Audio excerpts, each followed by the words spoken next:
कुछ टीचर्स तो ऐसे होते हैं जो बच्चों को इतना इंस्पायर करते हैं कि वो ज़िंदगी भर उनसे कनेक्शन रहते हैं, बट कुछ टीचर से बच्चा बस पेपर पास करता है और फिर पलट के नहीं दिखता। 50 मार्क के लिए पढ़ाना सबको आता है, लेकिन उस प्रैक्टिकल वर्ल्ड जो कि ब्रूटल वर्ल्ड है उसके लिए पढ़ाना ना, ये एक वाकई इंस्पायरिंग एलिमेंट होता प्रोफेशनल क्वालिफिकेशंस कभी कभार बहुत प्रोलॉन्ग हो जाती है। है। सर अभी तो मैंने जॉब शुरू की, अभी मैं इस अटेम्प्ट में तो पेपर नहीं दूँ सर, 6 महीने तो पेपर नहीं दे सकता। This is my first job sir. आज के गेस्ट एक अकम्पलिश एजुकेटर और बिजनेस लीडर है। एक्सिस एडवाइजरी के मैनेजिंग डायरेक्टर और 8 साल से अनी हुसैन में हेड ऑफ डिपार्टमेंट है। इनकी इनसाइट्स एजुकेशन और प्रोफेशनल सक्सेस का प्रैक्टिकल रोड मैप है। Presenting you Bilal Sheikh.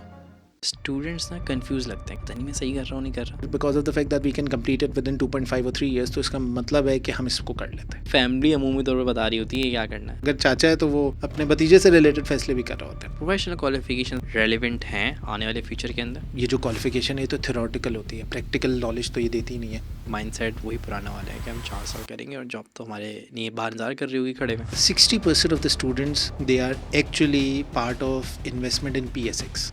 Business ऐसी चीज़ है जो करके आता है, अंडरस्टैंडिंग देना इनफ नहीं होता। अगर आप ऐसा सोचेंगे कि कुछ नहीं है तो फिर वाकई कुछ नहीं है। पेपर तो माशाल्लाह से निकले हुए सीवी पे, और जब हम उनके कॉन्सेप्चुअल क्वेश्चंस करते हैं वो वहाँ स्ट्रगल कर रहे होते हैं। इसमें क्वालिफिकेशन का कसूर नहीं है, मेरा और हम जैसे लोगों का है। एक पेपर ना बस जिंदगी रुक गई है उस पर आके, वो लूप है। They also know what is the reason of their failure, but they do not want to change their approach.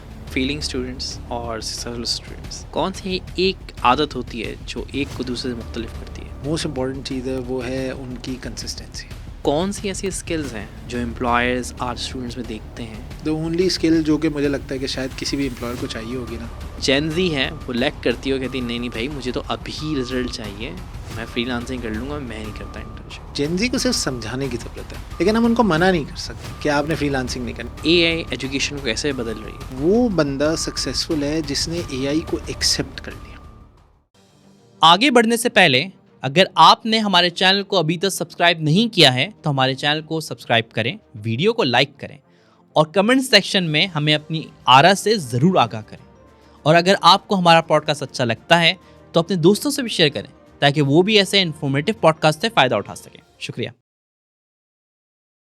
आजकल होता ये है कि स्टूडेंट्स ना कंफ्यूज लगते हैं, करियर स्टार्ट तो कर दिया, मतलब ECC के अंदर आ गए, CA के अंदर आ गए, बट कंफ्यूज हैं कि पता नहीं मैं सही कर रहा हूँ नहीं कर रहा। तो ये कंफ्यूजन एग्जैक्टली स्टार्ट कहाँ से होती है? देखिए, कन्फ्यूजन स्टार्ट होती है जब आपके पास एक तो चॉइस ऑफ फील्ड्स बहुत ज़्यादा होती है। दूसरा जो सबसे बड़ा इशू जो मुझे नज़र आता है हमारी इस लोकल मार्केट के अंदर, वो कैरियर काउंसलर्स की कमी है। बिकॉज ऑफ द फैक्ट कि कैरियर काउंसलर्स मौजूद नहीं है, तो हमारे हर उस बच्चे को लगता है कि मैं हर वो काम कर सकता हूँ जो मेरा दूसरा दोस्त कर सकता है, या मैं हर वो काम कर सकता हूँ जो ईजी टू गो है। मतलब मैं इवन ACCA के अंदर बहुत सारे बच्चों को देखता हूँ कि उनका पर्सपेक्टिव ये होता है कि sir because of the fact that we can complete it within 2.5 और 3 ईयर्स, तो इसका मतलब है कि हम इसको कर लेते हैं। इस वजह से मैं डॉक्टर नहीं बन रहा बिकॉज मुझे लगता है कि मेरा डॉ में एडमिशन हो ही नहीं सकता। भाई इस वजह से आप डॉक्टर ना बने कि आपको लगता है कि आप मेडिकल फील्ड के लिए बने नहीं हैं। सो वो जो कैरियर काउंसलर्स की कमी है ना, वो अल्टीमेटली आज हमारे इन स्टूडेंट्स को ऐसे हैपहैज़र्ड डिसीजंस लेने पे मजबूर कर देती है। अच्छा, एक और मसला जो अभी भी है और शायद बड़े हमारे ज़माने में चल रहा है वो ये है कि हम ये नहीं देखते जैसा आपने कहा कि स्ट्रेंथ्स क्या है, बल्कि फैमिली अमूमी तौर पर बता रही होती है क्या करना है। तो क्या वजह है कि आज भी हम इतने इवॉल्व नहीं हुए हैं कि अपनी स्ट्रेंथ्स पे, अपनी स्ट्रेंथ को जहन में रखते हुए कैरियर का फैसला करें, ना कि ये कि घर का कोई बड़ा बताए कि ये कर लो। अगर आप देखें कि जो हमारी मार्केट है और जो वेस्टर्न मार्केट है, उसके अंदर डिफरेंस क्या है कि हमारे यहाँ एक बंदा कमाने वाला है और 10 बंदे खाने वाले हैं। तो वो जो कमाने वाला बंदा है ना, वो सिर्फ कमाने के फैसले नहीं कर रहा, वो बल्कि उन तमाम डिसीजंस में भी इन्वॉल्व है जो कि उसकी लाइफ से रिलेटेड नहीं है, जो कि शायद किसी दूसरे उसके बच्चे से रिलेटेड है, या उसके लेट्स सपोज वो अगर चाचा है तो वो अपने भतीजे से रिलेटेड फैसले भी कर रहा होता है। हमारा पर्सपेक्टिव ये है कि if you are earning well, so you know everything about the industry and you are going to decide कि इस घर का बच्चा क्या करेगा, या इस घर का बच्चा वही करेगा जो आप कर रहे थे। हालांकि आपने जो कैरियर चूज़ किया था वो आज से 20 साल पहले का था, और आज जो है वो दुनिया बहुत ड्रास्टिकली चेंज हो गई। सो हम लोगों के अंदर जो एक सोसाइटी का नॉर्म बना हुआ है ना, this norm is actually being brought in by our ancestors. और मेरे ख्याल में ये नॉर्म सिर्फ उसी वक्त सेटल होगा जब बच्चों को ये समझा दिया जाएगा कि this is your career, you are going to decide.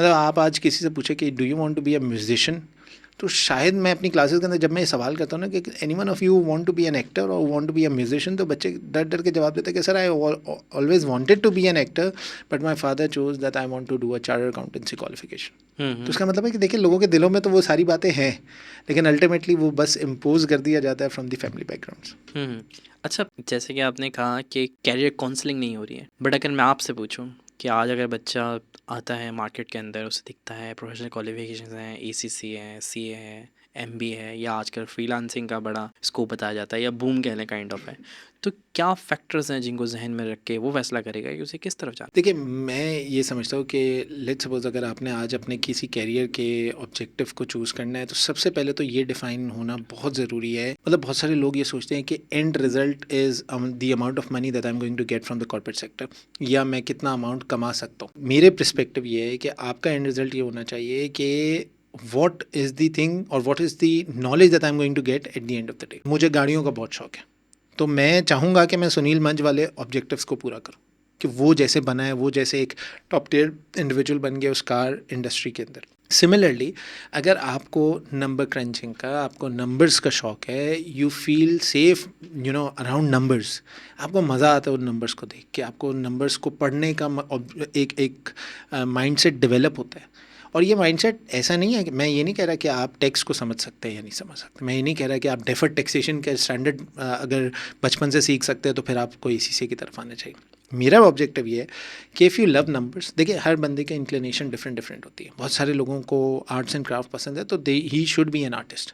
बहुत सारे लोगों को उर्दू लैंग्वेज पसंद है तो मेरे ख्याल में उसको उर्दू लैंग्वेज में एक्सेल करना चाहिए, because if he is going to take the career of his interest he will be flourishing way better than what he is doing right now on the objective के मुझे मेरी फैमिली ने define कर दिया था। तो मेरे ख्याल में ये जो माँ बाप हैं ये इनिशिएट करना चाहिए, इनको पूछना चाहिए अपने बच्चों से, इनके टीचर्स जो इनकी बेसिक्स को बना रहे हैं, इनकी स्कूलिंग के अंदर ये काम होना चाहिए कि आपको पहले डे वन पे डिफाइन होना चाहिए कि भाई ये बच्चा, मुझे नज़र आता है कि ये बच्चा नंबर्स में बहुत स्ट्रांग है, ये बच्चा फिज़िक्स में बहुत स्ट्रांग है, ये बच्चा मेडिकल एरिया में बहुत स्ट्रांग है, तो this is actually going to help the student in order to excel in the career. और मेरे हिसाब से आप देखें सक्सेस रेशो भी उन्हीं बच्चों का ज़्यादा अच्छा होता है जो अपनी मर्जी से एक क्वालिफिकेशन को चूज़ कर रहे होते हैं। उनको ज़्यादा अच्छे से वो बात समझ आती है and they are more incline towards getting that knowledge. आप मुझसे बात करें कि यार मेडिकल फील्ड के अंदर इस वक्त जो है ना ये वाले मसाइल है, तो I would not want to hear or I would not want to listen to your talk. But आप मुझसे बात करें कि यार टैक्सेशन में, अकाउंटिंग में, ट्रेनिंग साइड के ऊपर, कॉर्पोरेट साइड के ऊपर, फाइनेंशियल अरेंजमेंट्स में ये सारे इश्यूज नज़र आते हैं, तो मैं आपकी बात को शायद सुनना चाहूँगा। So this is how the career definition of a particular person who is entering into any field, मेरे ख्याल में ये इस तरीके से उसका इनिशिएशन पॉइंट होना चाहिए। आज 2026 में खड़े होके आप एक टीचर हैं, आपके स्टूडेंट्स भी दिख रहे हैं और फिर आपका कॉर्पोरेट से भी कनेक्शन है तो आपका बिजनेस भी दिख रहा है। क्या समझते हैं कि ACCA, CA, ICMA, ICW professional qualifications in general relevant हैं आने वाले फ्यूचर के अंदर? देखिए मेरे हिसाब से जो प्रोफेशनल क्वालिफिकेशन है ना वो अपने आप को इतना ज़बरदस्त तरीके से मार्केट नॉर्म्स के हिसाब से ट्यून इन कर रही हैं, अपने आप को मोल्ड कर रही है, चेंजेस लेके आ रही है। यानी आप देखें हमने डाटा एनालिटिक्स के बारे में सुना, हमने AI के बारे में सुना, हमने सस्टेनेबिलिटी रिपोर्टिंग के बारे में सुना। यू विल बी अमेज्ड हुए कि ये सारी के सारे स्टैंडर्ड, ये सारी की सारी चीज़ें हमारी क्वालिफिकेशन का पार्ट बन चुकी है। बहुत सारे लोग मुझसे सवाल करते हैं कि सर ये जो क्वालिफिकेशन है ये तो थ्योरेटिकल होती है, प्रैक्टिकल नॉलेज तो ये देती नहीं है। आप इमेजिन करें कि हम सस्टेनेबिलिटी रिपोर्टिंग के जो स्टैंडर्ड्स मार्केट में इस वक्त पढ़ा रहे हैं, हम जो AI के रिलेटेड स्टैंडर्ड्स पढ़ा रहे हैं, हम लोगों को ये तैयार कर रहे हैं इन क्वालिफिकेशंस के through that the next world is going to change and these qualification are changing way better, जो कि आप एक्सपेक्ट कर सकते हैं कि वो जो नेक्स्ट बच्चा जिसको आगे आने वाले चेंज के लिए तैयार करना है, आज इन क्वालिफिकेशंस की वजह से वो तैयार हो रहे हैं। तो मैं तो क्रेडिट देता हूँ ACCA को, चार्टर्ड अकाउंटेंसी को, ICMA को and all other relevant qualification जो अपने आप को चेंज कर रही है with the passage of time. And honestly speaking in qualifications की वजह से वो जो बेसिक बच्चे की अपब्रिंगिंग और मैं कहता हूँ बेसिक बच्चे के जो पॉलिशिंग एलिमेंट है ना, वो वाकई ये लोग करके दे रहे हैं। और इसकी वजह से, क्योंकि मैं एक कॉर्पोरेट सेक्टर को भी देखता हूँ, तो इसकी वजह से जो हमें कॉर्पोरेट सेक्टर में आज जनरेशन Z का बच्चा मिल रहा है ना, he is way better than the student that we used to get in the historic time period. Gen Z की बात होती है तो जेन Z के साथ एक और इश्यू बताया जाता है कि भाई फोकस बहुत कम है, बहुत शॉर्ट टाइम में बहुत कुछ अचीव करने की कोशिश करते हैं, तो इसके हिसाब से कंसिस्टेंसी नहीं होती चीज़ों को लेकर। और प्रोफेशनल क्वालिफिकेशन कंसिस्टेंसी मांगती है, कमिटमेंट मांगती है। तो क्या वाक़ई जेन ज़ी के अंदर जो बिहेवियरल चेंजेस हुए हैं वो कॉम्पिटेंट रहे हैं, वो इक्विप्ड रहे हैं ये क्वालिफ़िकेशंस करने के लिए, या वो कुछ लैक कर रहे हैं? देखिए, आज से 10 साल पहले ना लोग ये कहते थे कि you need to do only one thing, और उसको करो और ऐसे करो कि बिल्कुल 100% उसको अचीव कर लो। लेकिन आज का ज़माना ये है कि आज आपको 10-15 चीज़ें एक साथ करने का ऑप्शन भी है और तरीका भी आ चुका है। एंड जो करंट जनरेशन इस वक्त मार्केट में मौजूद है, उनको ये देखिए ना, अगर क्वालिफ़िकेशन के अंदर नंबर्स ऑफ स्टूडेंट और numbers of qualified people increase होते जा रहे हैं, तो इसका मतलब कुछ तो यही लोग ही है जो कुछ ना कुछ जो है ना इन्हीं 5-5 6-6 चीज़ें एक साथ करके भी पास हो सकते हैं, और ना सिर्फ क्वालिफाई हो रहे हैं। आप देखें, there are people whom I know that they are working in corporate sector, they are teaching, they are doing their own businesses as well. How is it possible कि ये सारे काम वो एक साथ कर रहे हैं? Because of the fact they know how to do it. तो अगर मैं कहता हूँ कि consistency is only about focusing on one thing, तो मेरे ख्याल में आज कंसिस्टेंसी की डेफिनेशन चेंज हो गई है। Consistency is focusing on all those things that he can achieve. If he can achieve at a minimal amount of time because of the technology, because of the factor that he have got all those resources, तो मेरे ख्याल में तो वो ज़्यादा बेहतर है as compared to we जिन्होंने 10-10 साल एक ही चीज़ के पीछे लगा के उसको अचीव किया, आखिर में और खुश हो गया। मेरे ख्याल में आज अगर वो 2 साल के अंदर दो ऐसे काम ऐड ऑन कर सकते हैं अपने साथ ज़िंदगी में, तो we should learn from them as compare to we telling them what to do. अच्छा, अकाउंटिंग फाइनेंस को जब जहन में लोग इमेजिन करते हैं तो उनके जहन में आता है एक बंदा होगा कैलकुलेटर लेके नंबर ऐड कर रहा होगा, बट आई बिलीव कि ये इससे कुछ ज़्यादा और बहुत आगे की चीज़ है। तो कुछ डिटेल्स देंगे स्टूडेंट्स के लिए? बिल्कुल, मैं आपको बता दूं, मेरा एक एक्सपीरियंस रह चुका है एक ब्रोकरेज हाउस में, एक स्टॉक मार्केट की ब्रोकरेज हाउस थी। Before joining that brokerage house I was thinking of the fact that शायद मेरा रोल नंबर क्रंचिंग का है, मैं नंबर्स डाला करूँगा, रिजल्ट्स आ जाया करेंगे, लोग प्रॉफिट देखेंगे, खुश हो जाया करेंगे। But when I entered into the brokerage house I was given a position of research analyst. जब मैं रिसर्च एनालिस्ट की पोजीशन पे आया तो मुझे ये बात समझ आई कि नंबर्स को डालना हमारा काम का शायद 1% है। उन नंबर्स को एनालाइज करना, उन नंबर्स पे प्रेडिक्शंस करना, उन नंबर्स के ज़रिए फाइनेंशियल डिसीजंस को प्रेजेंट करना, उन नंबर्स के ज़रिए स्ट्रैटेजिक लीडरशिप को प्रेजेंट करना कि भाई आपने इस डायरेक्शन में इस बिज़नेस को लेके जाना है, इस डायरेक्शन में ये नंबर्स हमें प्रेडिक्ट कर रहे हैं, ये डिमांड और नंबर्स की आपस में कॉन्ट्रडिक्शन नज़र आ रहा है, इस तरीके से हमने सप्लाई साइड को देखना है, इस तरीके से सप्लाई को इंक्रीज़ और डिक्रीज़ करना है। तो अल्टीमेटली आज के अकाउंटेंट का, आज के चार्टर्ड अकाउंटेंट का, आज के ACCA का, आज के ICMA का रोल वो कन्वेंशनल रोल नहीं रहा। Now we are not number crunchers, now we are the individuals who know how to play with the number, who know how to analyze these numbers, who know how the results of these numbers are going to give a big impact in the society and towards the business as well. आज आप किसी accountant से मिले तो businessman, business leader उस accountant से ये नहीं पूछता कि मैंने जो है वो कितना पैसा लगाया और कितना कमाया, वो ये पूछता है कि मैं और किस तरीके से बिजनेस को डेवलप कर सकता हूँ। You are a strategic consultant for me, he is no more an accountant any. अब वो सामने वाले लीडर आपसे पूछता है कि you are a consultant for me, you are going to perform the consultancy role for the company, because you have seen the number so closely कि जिसको ये अंदाज़ा है कि इन नंबर्स को कितना एक्सट्रापोलेट किया जा सकता है। आज के स्टूडेंट को हम देखते हैं, बहुत सारे ऐसे स्टूडेंट्स हैं यूनिवर्सिटी में एडमिशन लेते हैं और उनका माइंडसेट वही पुराना वाला है कि हम 4 साल करेंगे और जॉब तो हमारे लिए बाहर इंतजार कर रही होगी खड़े में। बट अब दुनिया बदल चुकी है, अब सिर्फ आपको 4 साल पूरे नहीं करने हैं, आपको बहुत सारे स्किल्स अडॉप्ट करने हैं, बहुत सारी लर्निंग कोर्सेज वगैरह करना पड़ेंगे अपने आप को पॉलिश करने के लिए, क्योंकि जब आप मार्केट में उतरेंगे तो पहले ही बड़ा शदीद कॉम्पिटिशन हो रहा होगा। तो आपको नहीं लगता है कि आज का स्टूडेंट आज भी डिग्री को ओवर एस्टिमेट कर रहा है as compare to skill? Because degree, you need a degree, सही है, क्वालिफिकेशन 4 साल की आपको रिक्वायर्ड है, बट उसके ज़्यादा आपको स्किल्स पे भी काम करना है, वरना जब आप मार्केट में आएंगे तो आपके लिए जॉब ढूंढना या एक्सेल करना इन जनरल बहुत मुश्किल होगा। अच्छा, मैं आपके पुराने सवाल पे दोबारा आके फिर उससे रिलेट करता हूँ। आपने मुझसे ये सवाल पूछा था कि आज के ज़माने में लोगों को एक साथ बहुत सारे काम करने की आदत है, तो क्या कंसिस्टेंसी जो है वो इसमें लैक ऑफ कंसिस्टेंसी नज़र नहीं आती? मेरे ख्याल में यही इसका जवाब है। बहुत सारे लोग जो इस वक्त डिग्री के पीछे भागते हैं, आप उन स्टूडेंट से मिलें who are smart enough, they are also entering into the skill areas as well, जिसमें कम्युनिकेशन स्किल्स से लेकर leadership skills and many other skills as well, जिसमें आप देखें आज फ्रीलांसिंग के हवाले से कितने लोग काम कर रहे हैं। हम क्लासरूम्स के अंदर जाते हैं, हमारी क्लासरूम्स के अंदर मोर देन 100 स्टूडेंट्स होते हैं। मैं डे 1 पे सबसे पहला ये सवाल पूछता हूँ कि how many of you own your own businesses, how many of you are involved in freelancing, and how many of you know the art of investment, and honestly speaking पिछले 6-8 सालों में मैंने ड्रास्टिक चेंज देखा है। मैं आपको एक number quote करता हूँ and that number is from my own classes. 60% of the students who are currently entering into the field of chartered accountancy and ACCA they are actually part of investment in PSX। ये एक बहुत बड़ा drastic change है। मुझे नहीं पता था इस एज के अंदर कि मैं जो है पाकिस्तान स्टॉक एक्सचेंज में पैसे लगा सकता हूँ और कैसे कमा सकता हूँ। And they are earning well, which means कि अब स्टूडेंट्स को ये अंदाज़ा हो चुका है कि हमने इन्वेस्टमेंट साइड भी सीखनी है, हमने अपनी एक पैसिव इनकम भी जनरेट करनी है, हमने साथ में अपनी क्वालिफिकेशन को भी पूरा करना है, हमने अपनी डिग्रीज़ को भी हासिल करना है। अगर मैं 4 साल की डिग्री कर भी रहा हूँ ना, तो इन 4 साल की डिग्री को भी इस तरह मोल्ड कर दिया गया है that people are not only getting those degrees, they are also entering into the field of skills और they are learning different skills.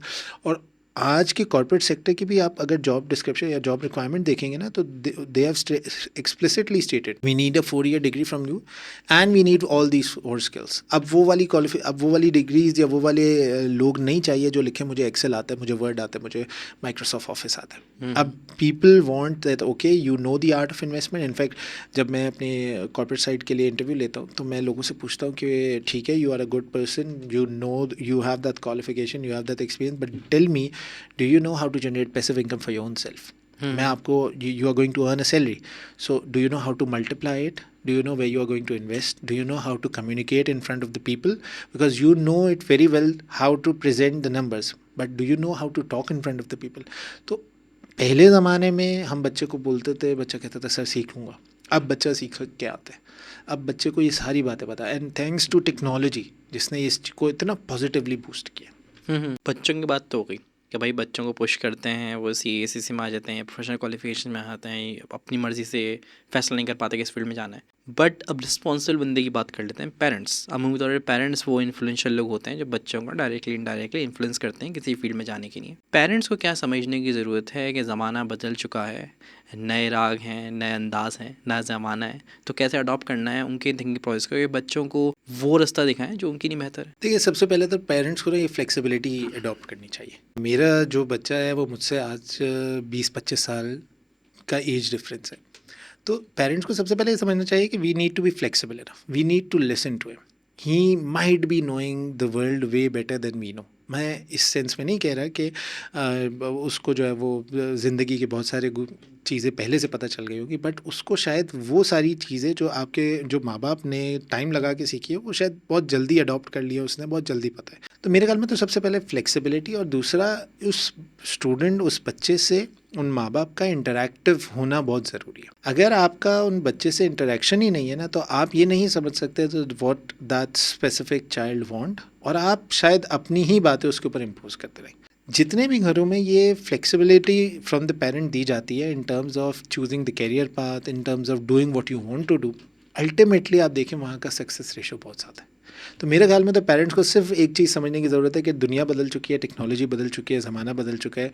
बेहतर है कि हम उनको वो हाँ ऑब्वियसली गाइडलाइंस प्रोवाइड करें। इनफैक्ट मैं ये समझता हूँ कि पेरेंट्स को भी सीखना चाहिए कि जिस क्वालिफिकेशन में वो जा रहा है, parents should also try to identify कि उस क्वालिफिकेशन में है क्या, जिस कैरियर पाथ को वो चूज़ करने जा रहा है उसका एंड रिजल्ट हो क्या सकता है, उसमें कितने रिस्क इन्वॉल्व है। मेरे ख्याल में अगर पेरेंट ये काम करना शुरू कर दें कि उस क्वालिफिकेशन, उस कैरियर पाथ की जो स्ट्रेंथ एंड वीकनेस है वो क्या है, तो वो अल्टीमेटली वो स्टूडेंट के लिए भी, उस बच्चे के लिए भी, और वो सोसाइटी के लिए भी बड़ा फ्रूटफुल रहेगा। एक और काबिल ज़िक्र बात है कि हम बिज़नेस की बात तो कर रहे हैं कि बच्चा बिज़नेस की तरफ आ गया है, स्टॉक एक्सचेंज के अंदर इन्वेस्ट कर रहा है। पाकिस्तान के अंदर जनरल बात करते हैं, जो बिज़नेस एजुकेशन दी जाती है वो बहुत थ्योरेटिकल नहीं होती, क्योंकि उसमें प्रैक्टिकल एक्सपोजर ऐड नहीं किया जाता। अमूमी तौर पर टीचर जो पढ़ा रहा होता है उसका अपना भी प्रैक्टिकल एक्सपोजर नहीं होता। देखिए, मैं आपके सामने बैठा और मैं आपको ये बात, हमारी जब इंटरव्यू से पहले हमारी ये बात हो रही थी तो मैं आपको बताया था कि मैं एक कॉर्पोरेट ट्रेनर के तौर पे भी हूँ, एंड मैंने नीदरलैंड के अंदर एक ऑडिट फर्म में कॉर्पोरेट ट्रेनिंग दे रहा हूँ पिछले 2 साल से,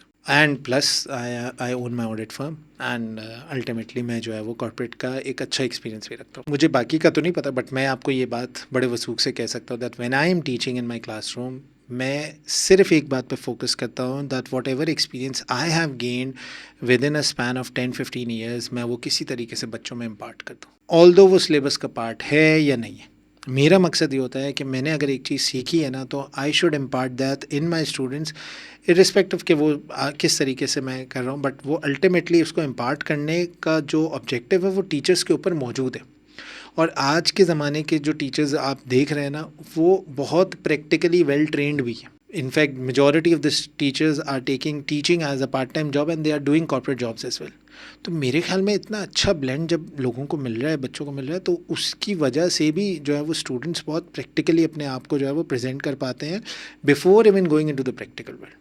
तो हमारे एक्सपीरियंसेस से मेरे ख्याल में स्टूडेंट्स बहुत अच्छे से सीखते हैं। जब हम बिज़नेस की बात कर रहे हैं, लेट से आपने कहा कि आपका कॉर्पोरेट एक्सपीरियंस है, बिज़नेस एक्सपोजर है, ओके, वेल एंड गुड।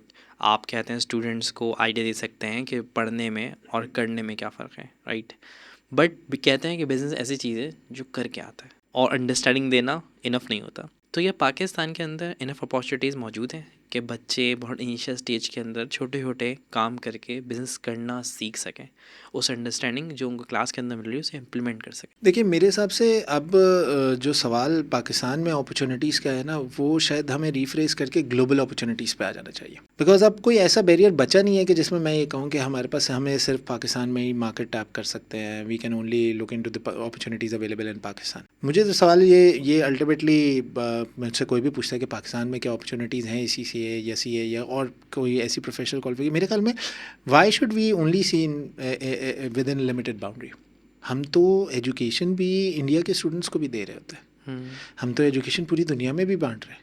तो इसका मतलब है कि अगर हम एजुकेशन पूरी दुनिया में बांट रहे हैं, तो जितने स्टूडेंट्स दुनिया भर में मौजूद है, वो भी तो आपस के अंदर वो भी तो ऐसी अपॉर्चुनिटीज़ ढूंढ सकते हैं जो पूरी दुनिया के अंदर ऐसी अपॉर्चुनिटीज़ मौजूद है जो अल्टीमेटली उनको ये चांस देती हैं। आप ये फ्रीलांसिंग देखिए, क्या इसकी रिस्ट्रिक्शन सिर्फ पाकिस्तान तक है? आप अमेज़ॉन पे देखिए, लोग काम कर रहे हैं, क्या रिस्ट्रिक्शन सिर्फ पाकिस्तान तक है? तो पाकिस्तान में itself there are lots and lots of opportunities. मसला ये है कि इफ़ आई थिंक कोई अपॉर्चुनिटी मेरे पास अवेलेबल नहीं है, तो फिर वाकई कोई अपॉर्चुनिटी, वो कहते हैं ना कि अगर आप ऐसा सोचेंगे कि कुछ नहीं है तो फिर वाकई कुछ नहीं है। लेकिन अगर आप ऐसा सोचेंगे कि पूरी दुनिया मेरे पास है करने के लिए, तो आई बिलीव हर बच्चे के पास इतनी अपॉर्चुनिटी है दैट एटलीस्ट वो इस वक्त अपने एक बिज़नेस को इनिशिएट कर सकता है, एक स्टार्टअप ला सकता है। और दुनिया में ऐसे लोग मौजूद हैं जो आपके स्टार्टअप को बिलीव करेंगे अगर आप उसके ऊपर बिलीव करने को तैयार हैं।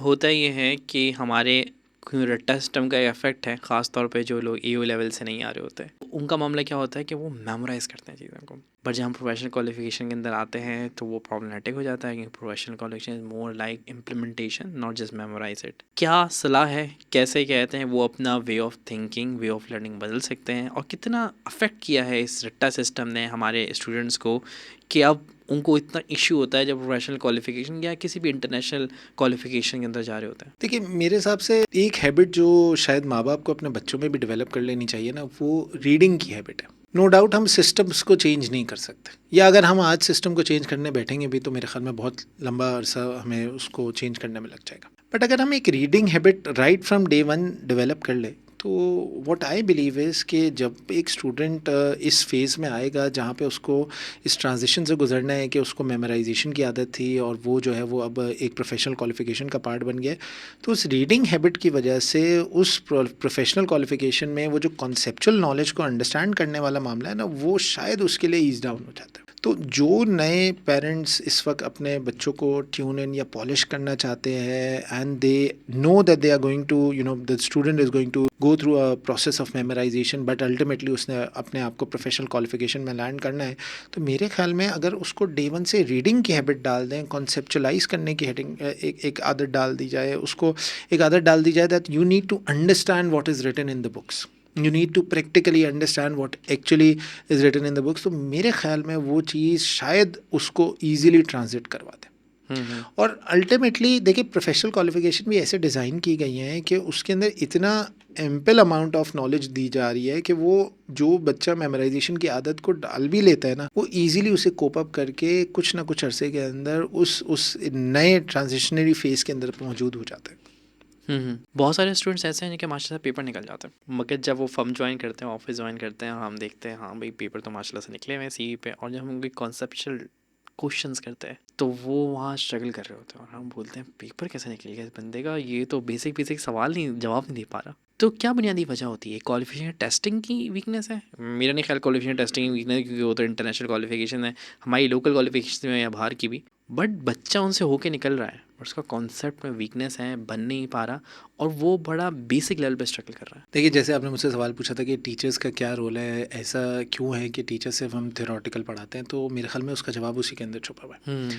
इसमें क्वालिफिकेशन का कसूर नहीं है, इसमें कसूर मैं कह सकता हूँ मेरा और हम जैसे लोगों का है जो कि इस क्वालिफिकेशन को पढ़ा रहे हैं। The only objective that a teacher should have in the mind is that मैंने उस बच्चे को टेक्निकली इतना साउंड करना है कि जब वो इंटरव्यू में बैठे तो वो ये जवाब ना दे कि सर मुझे तो नोट्स में यही बात पता चली थी, I am sorry I don't no कि ये ऐसा क्यों होता है। सो प्रैक्टिकली जब आप एक टॉपिक को पढ़ाते हैं, जैसे मैं जब कभी अकाउंटिंग को पढ़ाता हूँ तो आई आज स्टूडेंट कि भाई ये क्यों बना होगा, कोई तो रीज़न होगा कि कोई तो ऐसा मसला दुनिया में आया होगा कि इसको जो है वो इनिशिएट किया गया होगा। तो जब आप एक चीज़ को प्रैक्टिकली, जब आपका टीचर इतना साउंड होता है तो वो नॉलेज भी ऐसी इम्पार्ट करता है कि फिर वो स्टूडेंट जब इंटरव्यू सेशंस में बैठता है तो मेरे हिसाब से वो बच्चा कहीं उस चीज़ में टेक्निकली जो है वो उसका प्रॉब्लम आता नहीं है। तो अगर वो इस तरीके से हम नॉलेज इम्पार्ट करें कि हमारा मकसद सिर्फ उस बुक के अंदर लिखी गई एसेट की डेफिनेशन समझाना ना हो, हमारा मकसद ये हो कि उसको बताया जाए कि इसको क्यों हम एसेट कह रहे हैं, तो अल्टीमेटली मेरे ख्याल में ये चीज़ टीचर्स के ऊपर आती है कि वो उनको प्रैक्टिकल इतनी इन्फॉर्मेशन दे दें कि स्टूडेंट्स के लिए प्रॉब्लमेटिक ना हो। कभी कभार ऐसा होता है कि बच्चे ना एक लूप में फंस जाता है, एक पेपर रुक रहा है, वो रुक ही जा रहा है, आगे के 2 पेपर निकल गए, पीछे के 2 पेपर निकल गए, बस एक पेपर ना बस ज़िंदगी रुक गई है उस पर आके, वो लूप है। तो क्या बुनियादी वजह आपको लगती है, माशाल्लाह 10 साल से ज़्यादा से पढ़ा रहे हैं, कि क्या एक गलती होती है जो बच्चा बार बार करे जा रहा होता है कि वो उस लूप में फंस जाता है? मेरे हिसाब से गलती होती है कि वो अपना रिफ्लेक्शन नहीं कर रहा होता। मतलब ही शुड हो, जैसे ही आपका रिजल्ट आ जाए ना, मैं बच्चों से कहता हूँ कि एक मरतबा अपने सामने एक ब्लैंक पेपर को रखें, think of what you have done in your previous examination, think of your entire attempt. आप एक कमरे में बंद हो जाए, एक पेपर अपने सामने रखें, एक पेन रखें और आइडेंटिफाई करें व्हाट वेंट रॉन्ग। देखिए, अगर सेम एफर्ट से रिज़ल्ट चेंज करना चाह रहे हैं तो मेरा नहीं ख्याल है रिज़ल्ट चेंज हो सकता। आपको ये आइडेंटिफाई करना बहुत ज़रूरी है कि मुझसे गलती हुई कहाँ है, why am I getting 49, even 49 पे भी आपने कुछ ना कुछ गलत किया। तो इसका मतलब है कि अगर आप अपने आप को ये सारी चीज़ें जॉट डाउन कर लें और फिर आप आइडेंटिफाई करने के बाद इस चीज़ को आगे रेप्लिकेट करें कि ठीक है, these are the area that I need to work upon, and अगर मैं इस पर काम करूँगा तो मैं कहता हूँ शायद ही कोई ऐसी अटैम्प्ट हो जिसमें आपका पेपर ना निकले।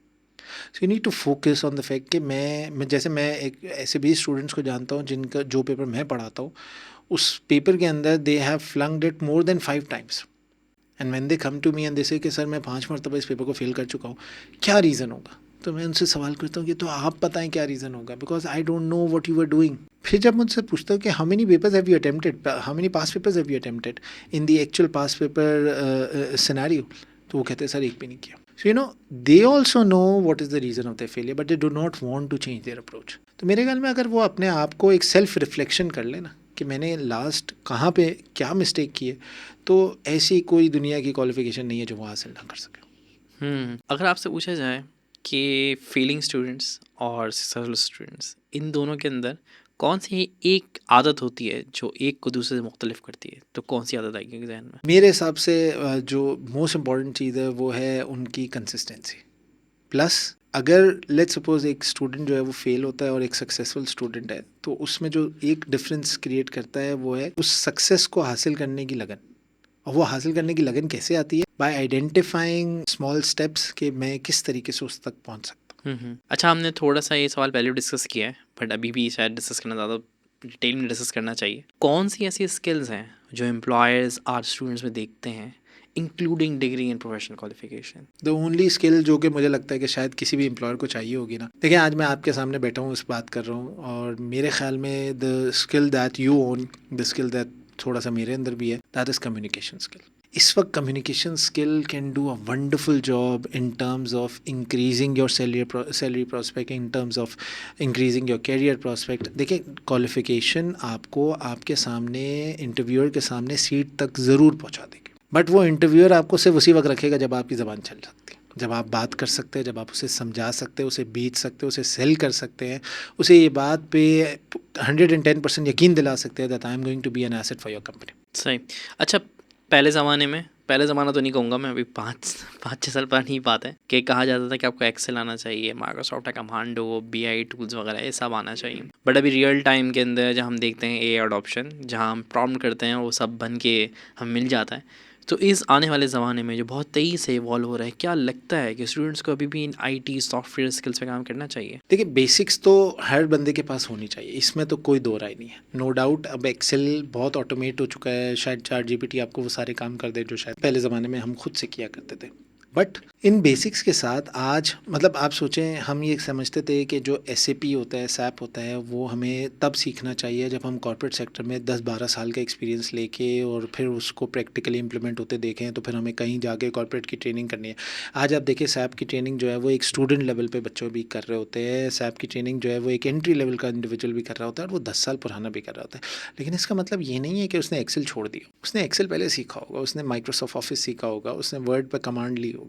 तो बेसिक्स इज़ डिफरेंट, लेकिन हाँ, पहले सिर्फ बेसिक से भी काम चल जाता था, अब हमें थोड़ा सा एडवांस लेवल पे भी सीखना है। And the students who are coming right now in this market, they know how to get these extra skills as well. अच्छा, जेन ज़ी का जैसे हम पहले भी तस्करा कर चुके हैं, तो जेन ज़ी के अंदर क्योंकि एक आदत है, जैसे आपने एक और बात करी थी, बच्चे कहते हैं 3 साल के अंदर 2.5 ईयर में हो जाएगा तो ये कर लेते हैं जल्दी रिजल्ट हासिल करने की, वही 5 सेकंड 10 सेकंड रील की तरह ज़िंदगी गुजर जाए। तो इस चीज़ को मद्देनज़र रखते हुए जब हम क्लासरूम के पेपर तक की बात करते हैं, तो पेपर उन्होंने पढ़ लिया, निकल गया। पर जब हम इंटर्नशिप आर्टिकलशिप की बात करते हैं, तो usually you have to invest 2 to 3 years is a good time of period कि आप वहाँ लगो। और जैसे तो ये कंपनसेशन ही बहुत ज़्यादा नहीं होती। जो जेन ज़ी है वो लैक करती है, वो कहती है नहीं भाई, मुझे तो अभी रिजल्ट चाहिए, मैं फ्रीलांसिंग कर लूँगा, मैं नहीं करता इंटर्नशिप।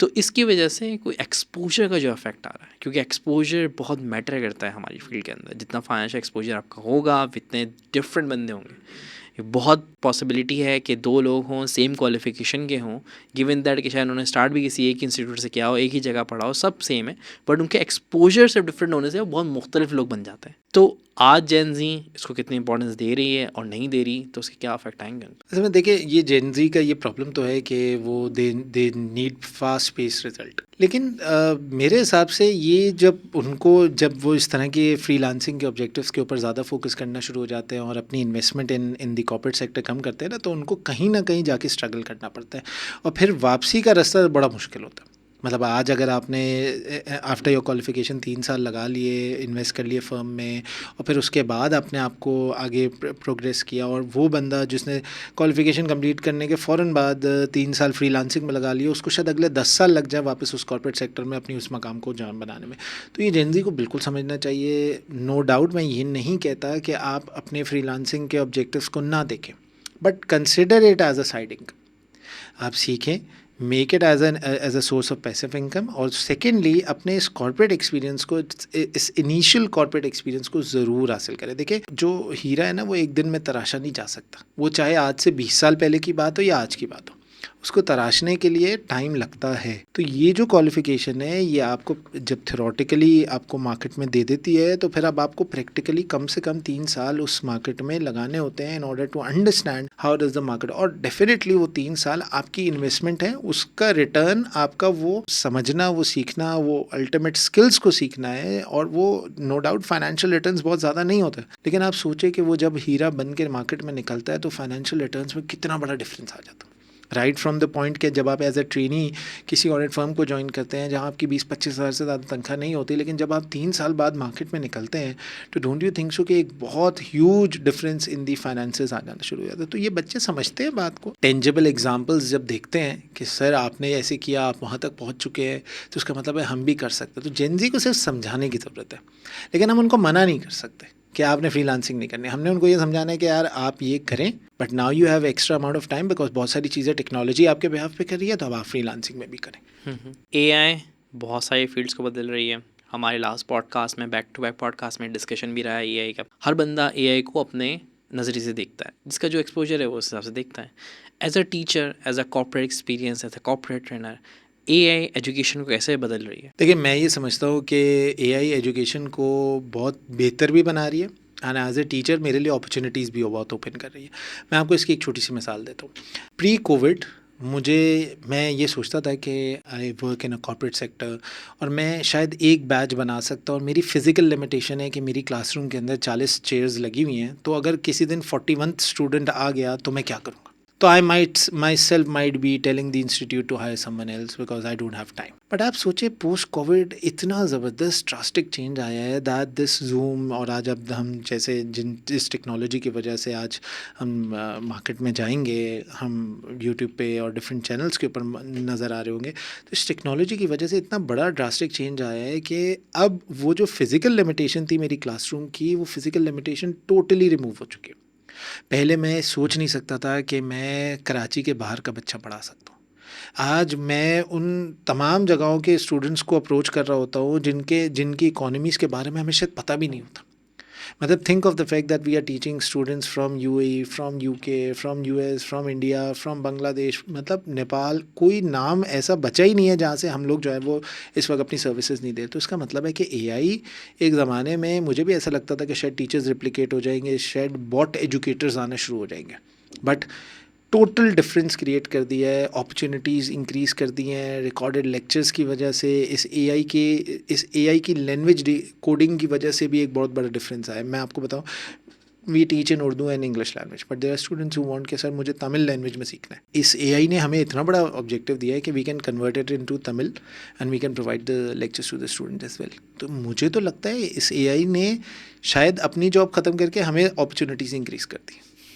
सही एआई एजुकेशन में चेंजेस ला रहा है, अपॉर्चुनिटीज़ क्रिएट कर रहा है, वेल एंड गुड। बट जब हम अकाउंटिंग और फाइनेंस की बात करते हैं तो वी बोथ नो कि बहुत सारे ऐसे टास्क हैं जो हमारे रिपीटेटिव नेचर के हैं, बाय नेचर ही रिपीटेटिव थे वो, मगर वो अभी तक इंसान इसलिए कर रहे थे कि उसके अंदर कहीं ना कहीं जजमेंट अप्लाई करनी होती थी, या कहीं ना कहीं कुछ इनपुट ऐसी जगहों से आते थे कि हमें उनको देख के इनपुट लेना पड़ता था। बट एआई के बाद जजमेंट भी है और रिपीटेटिव काम हमसे ज़्यादा बेहतर एक्यूरेट कर सकती है, क्योंकि हमारे पास एक ह्यूमन नेचर है। एक रिपीटेटिव काम करने से लेजीनेस आती है, बंदे का थकावट हो जाती है, तो गलती करने चांसेस बढ़ जाते हैं। बट एआई ना थकती है, जजमेंट उसके पास है और हमसे ज़्यादा तेज़ी से काम कर सकती है। तो लास्ट पॉडकास्ट में ये डिस्कशन रही कि बहुत सारे जो एंट्री रूल्स हैं वो अब मार्केट में कम होंगे स्टेप वाइज, कहीं कहीं कम होना शुरू भी हो चुके हैं जहाँ अडॉप्शन तेज़ है कि जैसे यूएस यूके की हम बात करते हैं, बट हमारी मार्केट जैसे अडॉप्शन थोड़ी स्लो है। But level by level entry rules ख़त्म होंगे और मिड लेवल और हायर रोल्स रह जाएंगे। तो आप उसको कैसे देखते हैं? देखिए ये बात आपकी सही है कि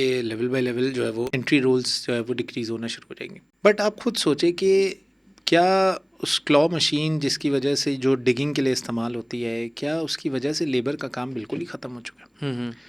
तो हम तो एक ज़माने में कहते थे मशीन्स आएंगी और लेबर बिल्कुल एलिमिनेट हो जाएगा, बट आज भी लेबर एग्जिस्ट करता है, चाहे दुनिया की थर्ड वर्ल्ड इकोनॉमी को देखे, चाहे फर्स्ट वर्ल्ड इकोनॉमीज़ को देखे। मैं ये समझता हूँ कि वो बंदा सक्सेसफुल है जिसने एआई को एक्सेप्ट कर लिया। हमारी जनरेशन, हमारे इकोनॉमीज़ में ये बात तो हम ज़रूर करते हैं कि कैसे एआई जो है वो आपको रिप्लेस कर देगा, बट हम ये बात नहीं करते कि हम कैसे एक्सेप्ट कर ले कि वो रिप्लेस करेगा and what should be our course of action. इसको हम मानते हैं कि एआई ने हमें जो है ना रिप्लेस करना है, बट हम क्या अल्टीमेटली उसकी वजह से कोई ऐसे रोल डेवलप कर रहे हैं या कोई ऐसे रोल को सर्च कर रहे हैं या कोई ऐसे रोल को हम इनिशिएट कर रहे हैं कि मैं इस चीज़ को सीख लूँ? If AI is going to eliminate my job, why not I start learning about AI? Why not I start learning how to control AI? Why not I myself make an AI proposal for the companies? मैं आपको इसकी एक मिसाल देता हूँ। I know one of my student जो कि ACCA की फील्ड का है, उसकी क्वालिफिकेशन, उसका background ACCA accounting and finance है, and he himself have initiated a company जो AI की सर्विसेज डिफरेंट कंपनीज को देती। मेरा ये उससे सवाल था कि यार तुम तो दूसरों की जॉब खा गए। तो उसने कहा सर मैंने कब मना किया कि वो मेरी तरह की सर्विसेज या मुझसे बेहतर सर्विसेज मार्केट को ना दें। तो मैं तो हमेशा ही कहता हूँ कि भाई आप एआई को एक्सेप्ट तो करें। इशू है कि हाँ जी एआई जॉब खा जाएगा लेकिन मेरी नहीं खा सकता, मैं तो बहुत डिफरेंट हूँ। आप एक्सेप्ट करें और आप उसको सीख लें। जब आप उसको सीखेंगे तो you are going to sell it, और जब आप उसको सेल करेंगे तो अल्टीमेटली बिजनेस मजबूर होंगे कि आपसे खरीदें। अच्छा, हमने एजुकेशन की बात तो कर ली कि ए एजुकेशन को कैसे चेंज कर सकता है। What about exam? देखिए एग्ज़ाम में चेंजेस आ सकते, बिल्कुल आएंगे। और जैसे ACCA ने इनिशिएट किया था एक ज़माने में रिमोट एग्जामिनेशन, तो this is all because of remote proctoring. और रिमोट प्रॉक्टरिंग का कॉन्सेप्ट था, ठीक है, वो उसको बाद में डिसकंटिन्यू हो गया एंड चीज़ें जो है वो बदल गई। बट आप इमेजिन करें कि देखें एजुकेशन, आपकी जो एग्ज़ामिनेशन है उसका पूछने का अंदाज़ तब्दील हो जाएगा। अब शायद एग्ज़ामिनेशन डिस्क्रिप्टिव टर्म्स में ना आ जाए, अब एक हो सकता है एग्जामिनेशन जो है वो MCQs बेस होना शुरू हो जाए, बिकॉज AI ने इतनी सारी चीज़ें जो है वो चेंज की है कि अब लोगों की अर्ली नॉलेज, लोगों की एडवांस नॉलेज, लोगों की बेसिक नॉलेज टेस्ट करने के तरीके ज़रूर बदल सकते हैं। तो ये बिल्कुल डेफिनेटली AI जब चेंज करेगा ना, I believe it's a very positive change. मॉक्स होते हैं और बहुत सारे इन्वायरमेंट्स क्रिएट किए जाते हैं बच्चों को टेस्ट करने के लिए, बट क्योंकि AI का एक्सेस बच्चों के पास है, तो सवाल कॉपी करके AI से आंसर लिखवा के पेश कर देना। आपको नहीं लगता कि इससे होगा ये कि जो बच्चे टेस्टिंग के अंदर हैं वो अपने हाथ डिच कर लेंगे मॉक कंप्लीट करने के लिए, मॉक में अच्छे मार्क्स लेने के लिए, बट जब वो एक्चुअल पेपर में जाएंगे वहाँ AI का एक्सेस नहीं होगा तो वो स्ट्रगल कर सकते हैं। तो AI का एथिकल यूज़ भी होना चाहिए, खासतौर पर बच्चों के लेवल पर। बिल्कुल एथिकल यूज़ होना चाहिए, और मेरे हिसाब से बेसिक लेवल पे हमें इस AI का एथिकल यूज़ बच्चों को समझा। मैं फिर वही बात लाऊंगा कि हमें ये एक्सेप्ट करना है as an educationist, as a parent, as the corporate individuals कि AI एग्जिस्ट करता है, हमारे बच्चों का रोल चेंज होगा। अब हमने उन बच्चों को ये इम्पार्ट करना है कि देखो there is something known as AI जिसने आपको वो कन्वेंशनल रोल नहीं करवाने देना जो हम किया करते थे। So now you start thinking of how to use this AI, but having said that कि आप जब इस AI का इस्तेमाल करेंगे तो एथिकल ग्राउंड्स होंगे, इसके पीछे कुछ एथिकल पॉलिसी, और इनफैक्ट आपको पता है कुछ AI के इस्तेमाल करने की दुनिया भर में एथिकल पॉलिसीज़ बनाई भी जा रही हैं। बहुत सारी जगहों पे ऐसे एजुकेशनल AIs को बैन किया गया है जहाँ पे स्टूडेंट्स इसका एक्सेसिव इस्तेमाल करें। तो ये गवर्नमेंट लेवल पे, ये एजुकेशन लेवल पे, ये कॉर्पोरेट लेवल पे, तीनों लेवल पे हमें इस चीज़ को जो है ना वो इम्पार्ट करना चाहिए। अच्छा, AI की तो बहुत बात हो गई, अब थोड़ा टीचर स्टूडेंट रिलेशनशिप की तरफ आते हैं। तो कुछ टीचर्स तो ऐसे होते हैं जो बच्चों को इतना इंस्पायर करते हैं कि वो ज़िंदगी भर उनसे कनेक्शन में रहते हैं, बट कुछ टीचर से बच्चा बस पेपर पास करता है और फिर पलट के नहीं दिखता। तो क्या वजह होती है इसकी? मैं फिर वही बात करूँगा कि जब आप एक स्टूडेंट को प्रैक्टिकली इतना ऐसे पढ़ा देते हैं कि कभी भी कॉर्पोरेट सेक्टर, जैसे मुझे बहुत सारे बच्चे कहते हैं कि सर हम कॉर्पोरेट सेक्टर में 10 साल बाद आज जो है ना वो आपकी एक बात याद आई, आपने एक कॉन्सेप्ट हमें समझाया था कि someone asked me and I quoted that concept, वो कॉन्सेप्ट मुझे आपने क्लास में बता दिया ना। तो इसका मतलब है कि अगर आप ऑनेस्टली अपना काम कर देते हैं ना, और आप ऑनेस्टी के साथ ये काम कर देते हैं कि बच्चों को वो बात जो कि शायद आज से 3-4 साल बाद कॉर्पोरेट सेक्टर में जाके समझ आते हैं, अगर मैं आपको उस स्टूडेंट को अपनी आंख से दिखा सकता हूँ ना, तो आप समझे मैंने अपना वो किरदार,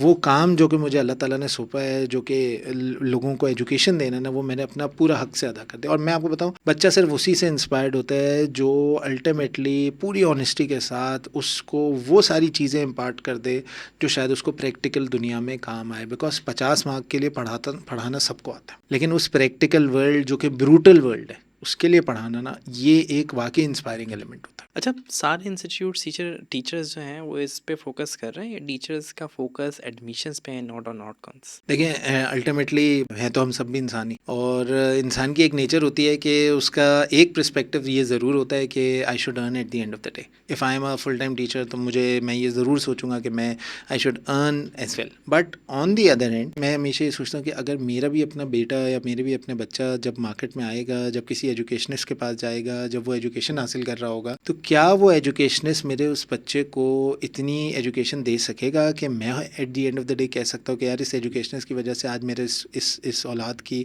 का कैरियर इतना स्ट्रांग हो गया। तो मैं हमेशा इस सेंस में सोचता हूँ, और मैं समझता हूँ कि तमाम ही टीचर्स ऐसे सोचते हैं कि हम अगर अपने बच्चे को इस क्लासरूम में बिठाएं तो मैं उसको वो क्या नॉलेज देना चाहूँगा। और अगर मैं ये सोचूँ एज एन एजुकेशनिस्ट, हम इस तरह सोचना शुरू कर दें कि मेरा अपना बेटा, मेरा अपनी बेटी यहाँ पे मौजूद है और आज मैं उसको एजुकेशन देने जा रहा हूँ, तो मेरे ख्याल में हम सारे टीचर्स का माइंडसेट बदल जाएगा, हम सारे स्टूडेंट्स के लिए बहुत ही इफेक्टिव काम करना शुरू कर देंगे। यूजुअली होता ये है कि प्रोफेशनल क्वालिफिकेशंस कभी कभार बहुत प्रोलॉन्ग हो जाती है और स्टूडेंट डीमोटिवेट होने लगता है। तो क्या चीज़ें होती हैं जिससे उसको डिमोटिवेशन से रोका जा सकता है और फोकस रहे? The only issue that I face among the students of professional qualification is कि वो majority of time जल्दी corporate sector में जाना चाहते हैं। ख़ास तौर पे मैं ECC की बात कर रहा हूँ। जैसे ही उनके फंडामेंटल के एग्ज़ाम कंप्लीट होते हैं ना, student want to enter into the field और वो कहते हैं कि हम कॉर्पोरेट सेक्टर को ज्वाइन कर लें। देखिए, मैं ये नहीं कह रहा कि आप फंडामेंटल के एग्ज़ाम के बाद कॉर्पोरेट सेक्टर को ज्वाइन नहीं कर सकते, बट क्या आप में वो इंक्लिनेशन है कि आप कॉर्पोरेट और अपनी एजुकेशन को साथ साथ साइड बाय साइड कवर कर सकते हैं या नहीं, ये एक बहुत बड़ा सवाल है। अगेन इसमें एजुकेशनिस्ट, कैरियर काउंसलर्स का बहुत बड़ा रोल है। देखिए, ऐसे बहुत सारे बच्चे होते हैं जिनको मुझे अंदाज़ा होता है कि यार ठीक है, अगर ये फंडामेंटल्स के एग्ज़ाम के बाद प्रोफेशनल के एग्ज़ाम से पहले ये कॉर्पोरेट सेक्टर को ज्वाइन कर भी लेता है तो he knows how to manage his qualification and his corporate. But कुछ ऐसे स्टूडेंट होते हैं जो कि मुझे लगता है कि यार अगर ये कॉर्पोरेट सेक्टर को एंटर होगा तो ये अल्टीमेटली अपनी क्वालिफिकेशन को प्रोलॉन्ग करेगा। और आप खुद सोचें कि देयर आर मेनी स्टूडेंट जो कि कहते हैं सर अभी तो मैंने जॉब शुरू किया, अभी मैं इस अटेम्प्ट में तो पेपर नहीं दूंगा, सर 6 महीने तो पेपर नहीं दे सकता, this is my first job sir, how can I give an exam, जब क्योंकि मुझे तो अपनी फर्स्ट जॉब में अपने आप को मनवाना है। मैं हमेशा ही कहता हूँ कि देखिए अगर आप अपनी फर्स्ट जॉब में अपना आपको मनवाना चाहते हैं ना तो एक पॉइंट पे आप ऐसे आके रुक जाएंगे जहाँ पे आपसे कहा जाएगा कि अब आपकी तरक्की या अब आपकी सक्सेस सिर्फ डिपेंडेंट है आपकी क्वालिफिकेशन के ऊपर। तो अल्टीमेटली जो अर्ली अडॉप्टर्स होते हैं जिनको जल्दी अपने कॉर्पोरेट सेक्टर के अंदर एंट्री चाहिए होती है ना, मेरे ख्याल में वही लोग ऐसे होते हैं जो अपनी क्वालिफिकेशन को बहुत प्रोलॉन्ग कर रहे होते हैं। अमूमी तौर पे कॉर्पोरेट लेट से आपने कहा कि पहली जॉब है बच्चे की, तो बच्चा क्या करेगा, पेपर को कहते कहेगा कि ये बात मैं करता हूँ, पहले जॉब पे फोकस करता हूँ। But on the other hand जब आपकी पहली जॉब होती है तो आप बहुत सारी ऐसी चीज़ें लर्न कर रहे होते हो जो आपको थ्योरेटिकली नहीं मिली होती। तो पहली जॉब भी तो वो आपके पास माइलस्टोन है जिस पे आपको कहते हैं कामयाब होना ही होना है अपने करियर बनाने के लिए। तो बेहतर अप्रोच क्या होगी कि मैं क्वालिफिकेशन कंप्लीट करके जॉब में एंटर हूँ या ड्यूरिंग द एजुकेशन ही अपनी कोई जॉब स्टार्ट कर लूँ? सर देखिए इसका सबसे आसान जवाब ये है कि हर स्टूडेंट एक डिफरेंट माइंड का इंडिविजुअल होता है और हर स्टूडेंट के लिए ये जवाब सेम नहीं हो सकता। Every shoe can not fit the individual. तो अब अगर आपने एज अ इंडिविजुअल मुझसे सवाल पूछा कि यार मैं क्या पहले क्वालिफिकेशन हासिल करूँ और फिर जॉब की साइड पे जाऊँ या मैं पहले जॉब हासिल करूँ और फिर क्वालिफिकेशन को कंप्लीट करूँ, it totally depends upon the ecosystem that you have around you. क्या मतलब सर? इसका मतलब है कि आपके पेरेंट्स कितने सपोर्टिव है, आप इन्वेस्ट कितना कर सकते हो टाइम, आप कितना मैनेज कर सकते हो स्ट्रेस को, आपकी फाइनेंशियल नीड्स क्या। ये 4-5 ऐसे डिसाइडिंग फैक्टर्स होते हैं जिसकी बेसिस पे आपने डिसाइड करना है कि should I enter into the corporate world before completing my qualification या should I enter into the corporate world after completing my. इसका कोई शॉर्ट मतलब एक स्ट्रेट अवे जवाब नहीं हो सकता किसी हर इंडिविजुअल के लिए। अच्छा, माशाल्लाह से आपने अपना कैरियर कॉर्पोरेट में स्टार्ट किया, then education, now you are entering in the advisory area और audit firm, it would be audit firm और advisory, I would rather call it as an advisory firm. What comes in your mind कि education के बाद अब ये जगह explore कर रहे हैं? देखिए मुझे ऐसा लगता था कि जब मैं कॉर्पोरेट सेक्टर में था तो मैं सोचता था कि मुझे एजुकेशन साइड को देखना चाहिए because they are interlink with each other, sync हुआ हुआ ये। तो मुझे लगता था there is a flaw in the education system जो कि शायद मैं पूरा करने चाहूँ। अब जब मैं एजुकेशन साइड पे आया हूँ और मैं कॉर्पोरेट साइड को साइड बाय साइड रखा था तो फिर मुझे दिमाग में आया कि यार why not to make my own company where I am going to hire the people whom I am teaching as well as the people from other background as well, और मैं उनको ये प्रैक्टिकल इंसाइट दूंगा कि किस तरीके से आपका वो थ्योरेटिकल और मेरा वो प्रैक्टिकल एक्सपीरियंस कंबाइन होके एक मल्टीप्लिकेटिव इम्पैक्ट क्रिएट करेगा। तो मुझे ऐसा लगता है कि शायद मेरा इस एडवाइजरी फील्ड के अंदर आना या अपनी कंपनी को लॉन्च करना, अपनी कंपनी को बनाने के पीछे शायद मकसद सिर्फ क्लाइंट्स हासिल करना नहीं था बल्कि उन लोगों को वो टारगेटेड अप्रोच देना जो कि स्टूडेंट समझते हैं कि शायद सर हमें अपने करियर का समझ ही नहीं आता। तो I just wanted to make a company where I can hire students और मैं उनको वो टारगेटेड अप्रोच दूँ कि ठीक है this is your place, you play. मैं उनको वो रिस्क टेकिंग अप्रोच सिखाना चाहता था प्रैक्टिकल वर्ल्ड के अंदर जिसमें शायद मुझे नुकसान भी हो जाए, शायद मैं उस रिस्क को सही तरीके से जज ना कर सकूं, but ultimately I would want people to take the risk in my company. I would want to hire people जो कि आए और मेरी कंपनी के अंदर वो रिस्क लें और उस रिस्क का इम्पैक्ट नेगेटिव एंड पॉजिटिव हम लोग मिल के गए। अच्छा, कैरियर काउंसलिंग इनिशियली हमने डिस्कस किया, कैरियर काउंसलिंग बहुत इंपॉर्टेंट है, हमारे यहाँ हो नहीं रही है, वीकनेस है, ब्ला ब्ला एंड सो ऑन। तो आपको क्या लगता है कैरियर काउंसलिंग किस लेवल पे होना चाहिए, किसकी रिस्पॉन्सिबिलिटी है और स्कूलिंग, कॉलेज, यूनिवर्सिटी इन इदारों की रिस्पॉन्सिबिलिटी है? देखिए मेरे हिसाब से ये रिस्पॉन्सिबिलिटी सोसाइटी की है, it is not just the responsibility of schools, teachers या गवर्नमेंट लेवल पर। मेरे हिसाब से ये एक हमें कैरियर काउंसलिंग का ना एक सिस्टम बनाना पड़ेगा, एक इकोसिस्टम बनाना पड़ेगा हमें हर लेवल पे। Career counselling is not something कि देखो यहाँ पे आप इस पॉइंट पे आपने मैट्रिक किया, ओ लेवल्स किया, ए लेवल्स किया, बस इस पॉइंट पे हम डिसाइड करते हैं कि आपने इधर जाना है, मेडिकल में जाना है, इंजीनियरिंग में जाना है या कॉमर्स की फील्ड में जाना है।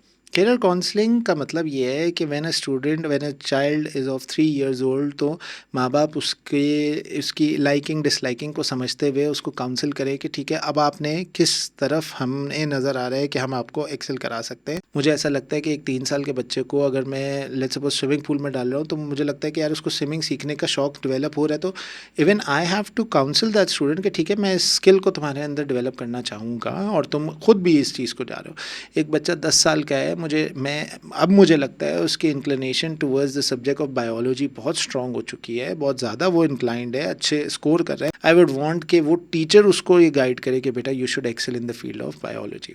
एक बच्चा जो है वो 15 साल का है, एक 18 साल का स्टूडेंट है, अब वो अपनी प्रोफेशनल एजुकेशन को स्टार्ट करना चाह रहा है, तो आई वुड वांट कि उस पॉइंट पे वो बंदा जो कि उसके रखवाला है या वो बंदा जो कि उसको एजुकेट कर रहा है वो उसको आगे लेके जाए। सो एक ऐसा इकोसिस्टम है जिसमें माँ बाप भी इन्वॉल्व हो, जिसके अंदर टीचर्स भी इन्वॉल्व हो, और मेरे ख्याल में बच्चे से बात करने से पहले ये लोग आपस में बात करें। बिकॉज माँ बाप का कुछ और दिल होता है, टीचर्स का कुछ और दिल होता है कि बच्चा यहाँ चला जाए, माँ बाप का दिल होता है यहाँ चला जाए, बच्चे का दिल होता है कि मैं कोई तीसरी फील्ड में चला जाऊँ। तो अल्टीमेटली पहले इन दोनों का एक सेम पेज पे आना ज़रूरी है, and then we have to counsel the student. अच्छा, फाइनेंस प्रोफेशनल का पाकिस्तान के अंदर क्या स्कोप देखते हैं, क्या फ्यूचर देखते हैं, गिवन दैट पाकिस्तान की इंडस्ट्री के क्या हालात हैं, वो तो छोटी से छोटी हुई जा रही है, अब जॉब अपॉर्चुनिटीज़ कम हो रही हैं, बिज़नेस नहीं है। ऑब्वियसली हमारा ताल्लुक डायरेक्टली बिज़नेस से है, बिज़नेस चलेगा तो हम चलेंगे, वरना जाहिर सी बात है हमारे मसले होंगे। देखिए, मैं हमेशा अपनी क्लास में भी ये बात कोट करता हूँ कि एक फाइनेंस इंडिविजुअल एक ऐसा इंडिविजुअल है जो हर फील्ड में चाहिए होता है। देखिए, अगर आप एक डॉक्टर करके निकलते हैं तो no doubt it's a very noble qualification, बहुत नोबल प्रोफेशन है, लेकिन आपकी ज़रूरत सिर्फ हॉस्पिटल्स में है।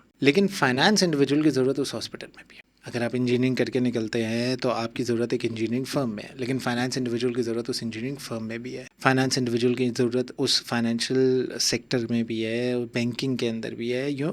तो फाइनेंस की फील्ड एक बहुत ही वास्ट पर्सपेक्टिव के साथ मार्केट में एग्जिस्ट करती है। अब आपका दूसरा सवाल कि पाकिस्तान के अंदर इस फील्ड को कितना एक्नॉलेज किया जाता है, तो देखिए, एक्नॉलेजमेंट पाकिस्तान में नंबर क्रंचर्स की नहीं है, बट एक्नॉलेजमेंट पाकिस्तान के अंदर भी उन डिसीजन मेकर्स की है जो कि इस फाइनेंस के नंबर्स को समझते हैं। और देखिए, इन्हीं अपॉर्चुनिटीज़ के साथ आपने भी ग्रो किया, इन्हीं अपॉर्चुनिटीज़ के साथ मैंने भी, इन्हीं अपॉर्चुनिटीज़ के साथ दुनिया में पाकिस्तान में और बहुत सारे लोगों ने ग्रो किए। मैं फिर वही बात कहूँगा, you need to find out the opportunities, चाहे आप फाइनेंस इंडिविजुअल हो, चाहे आप जो है वो किसी भी फील्ड से ताल्लुक़ रखते हो, अपॉर्चुनिटीज़ ढूंढना आपका काम है। अपॉर्चुनिटीज़ कम ज़्यादा डेफिनेटली इकोनॉमी का इशू है, लेकिन अपॉर्चुनिटीज़ को फिर भी एक्सप्लोर किया जा सकता है। और अब अपॉर्चुनिटीज़ सिर्फ एक बाउंड्री तक महदूद नहीं है, अब अपॉर्चुनिटीज़ ग्लोबल लेवल पे आ चुके हैं, so you can figure out the global opportunities. अच्छा, अगर आपसे पूछा जाए कि एक स्किल जो 2026 में स्टूडेंट्स को ज़रूर सीखना चाहिए, मैं अगेन ये कहूँगा कि मेरे ख्याल में आप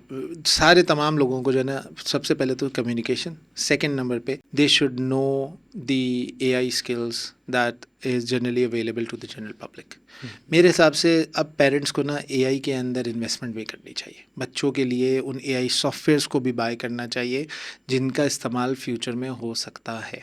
now we need to do a research on the fact कि AI क्योंकि मार्केट को रिप्लेस कर रहा है, क्योंकि जॉब अपॉर्चुनिटीज़ को कम कर रहा है, तो लेट्स लर्न AI। वो बच्चे जिनका पेपर रुकता है एक और फिर वो रुकते चला जाता है और वो उस पॉइंट पे आ जाते हैं जहाँ वो होपलेस हो जाते हैं कि नहीं, मुझसे नहीं हो रहा, नहीं हो पाएगा, तो क्या एक एडवाइस देना चाहेंगे उनको? देखिए, मैं हमेशा ही कहता हूँ कि यार, if you think that you are not able to do it, it means कि आपने इनिशिएट ही गलत किया था फिर। क्योंकि अगर आपको ऐसा लगता है कि यार ये नहीं कर पा रहे, तो अभी तक आपने कैसे कर लिया? तो मेरा तो सिर्फ एक पर्सपेक्टिव होता है कि अगर you know the success that you want to achieve, तो आप नहीं का वर्ड यूज़ ही नहीं कर सकते। मतलब अगर मुझे मेरा टारगेट पता है ना कि this is the point that way I have to run, मुझे इस पॉइंट तक पहुंचना है, अब इसमें कितनी रुकावटें आ रही हैं, कितनी मरतबा मैं गिर रहा हूँ, कितनी मरतबा मैं उसको अचीव नहीं कर पा रहा, मैं शायद फेलियर कर रहा हूँ, मैं शायद फेलियर आ रहा है मेरी ज़िंदगी में, बट मुझे खुद में ये जवाब नहीं आना चाहिए कि मैं जो है वो ये नहीं कर सकता, चाहे मेरा पेपर 2 बार 4 बार 6 बार भी क्यों ना रुक जाए। अगर मुझे अपनी डेस्टिनी पता है, अगर मुझे पता है कि this is the point where I am going to be successful, तो मैं अपने आप से नहीं का वर्ड नहीं यूज़ कर सकता। तो मेरे ख्याल में हर वो बच्चा जो फेल होता है ना, वो सबसे पहले तो ये बात अपने आप को बोलना छोड़ दे कि मैं नहीं कर सकता। उसको सबसे पहली चीज़ ये कहनी चाहिए, आई एम द इंडिविजुअल जिसने इस मरतबा सीखा है, अगली मरतबा सक्सेसफुल होगा। अच्छा, मुझे आपसे बहुत कुछ सीखने को मिला। आई होप हमारी ऑडियंस को भी आपसे बहुत कुछ सीखने को मिला होगा। Thanks for your time. Thank you.